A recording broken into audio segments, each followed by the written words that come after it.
তো আজকে দেখো কত জাম ধরেছে গাছে, আমি কিছু পারলাম, মা কুড়ালো। আর আজকে রবিবার পড়তে যাওয়া আছে, তার জন্যে আমি ব্যাগটা গুছিয়ে নিলাম। আর এই কিছুদিন আগে এঁকেছিলাম ছবি আর একটা ঘর বানিয়েছিলাম, সেটা তোমাদের সাথে শেয়ার করলাম। আর এত গরমে পড়ে এসে দেখতেই পাচ্ছ ফ্যানের তলে একটু বসেছি, আর চান করে ভাত, শাক ভাজা আর মাংস কষা রেখেছিলো, ঝোলও করেছিল, মাংস কষা দিয়ে খেলাম। আর একটু এসি চালিয়ে শুতে না শুতেই বিকালবেলা উঠে আমি একটু গাছগুলোকে জল দিয়ে দিলাম। আর দেখতে পাচ্ছ মাটিটা ভিজে। আর একটু বাইরে দিয়ে বেরোলাম, কত সুন্দর লাগছে দেখছো বাইরেটা। আর একটু হাঁটতে গেলাম মায়ের সাথে।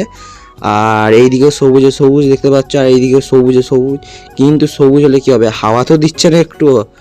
আর তারপর বাবার আজকে অর্ডার ছিল আইসক্রিম, দই অনেক ফিরে এসছে। যদি ভিডিওটা ভালো লাগে চ্যানেলটাকে সাবস্ক্রাইব করে দাও, পরে ভিডিও দেখার জন্য একটা লাইক করে দাও। বাই।